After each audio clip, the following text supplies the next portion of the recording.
How we developed the team planning tool, we had to follow the instructions of the pilot. There was very little deviation, and there were some things that we negotiated slightly out, but on the whole we decided to give the pilot the best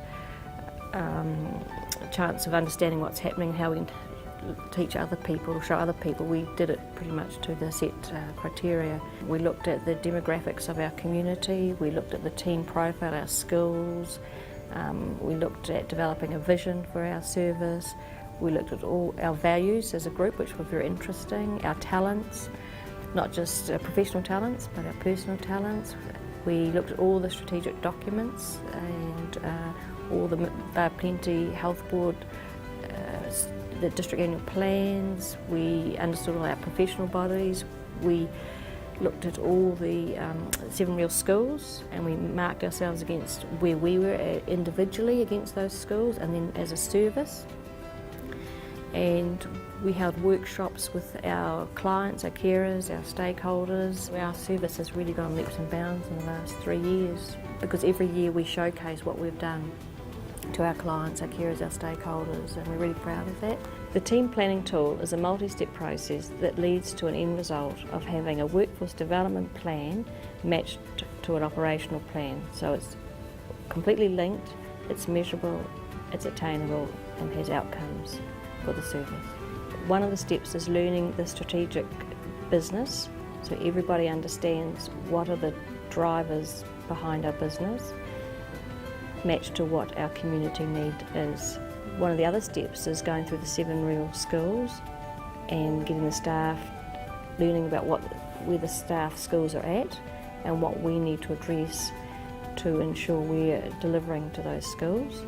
The other step is about identifying gaps in service with all your stakeholders, your clients and your carers, and then coming out with measurable outcomes to achieve those gaps. Staff engagement in the team planning tool, you won't see results immediately. It's an investment in your future. What's important at the end result of a team tool, from a manager's perspective, and especially for me as a new manager in that service, it gives you a clear foundation and a process to follow. So I never feel lost. I have clear direction, and I'm very clear. I can work through things quite quickly. For the team, it immediately gives the team orientation to the business, orientation to the culture. But for our stakeholders, it gives them, and our clients and our carers, they understand also the big picture, what we're about and what we're here to achieve for them. The impact the tool's had on our service is that we've got permission to develop. We've got permission to reach out there, find what we need to meet the need. We've become innovative, we've become creative. We don't feel that we are led from the top down, we are leading from the bottom up. And I think it's that innovation, creation and stretching people, developing and feeling that you belong as a group. I think that's the biggest impact. One of our staff, our secretary actually, because all staff are involved in the team tool, said that we're better known and we're more accessible. People know us, they come, they know what we're about. The benefits from staff from leaving the tool is the commitment for ongoing training and education. It's a two-way commitment.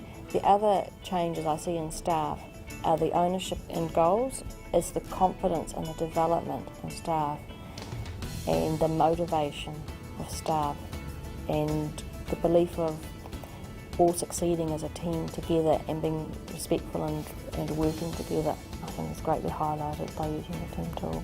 I think one of the unique things about using the tool, and probably one of the most challenging things for teams using the tool, is the involvement of service users and families. So how has the team tool improved access for our service users?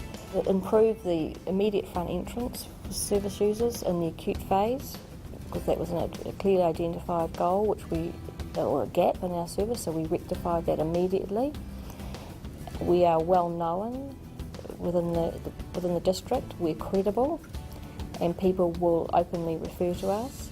What I'd like to say to anyone that wants to embark on doing the team planning tool is that take up the challenge, it's well worth it. that you'll reap heaps of rewards for the long-term gain. I would recommend any service who's going to invest into doing the team tool is to have an independent facilitator. 3 years down the track, staff who normally sat in the background are now leading major projects, and they're feeling very proud, they're stretching themselves. So don't expect to see major changes at the beginning. It's an investment in your future, your staff's future, and their professional development and the service development.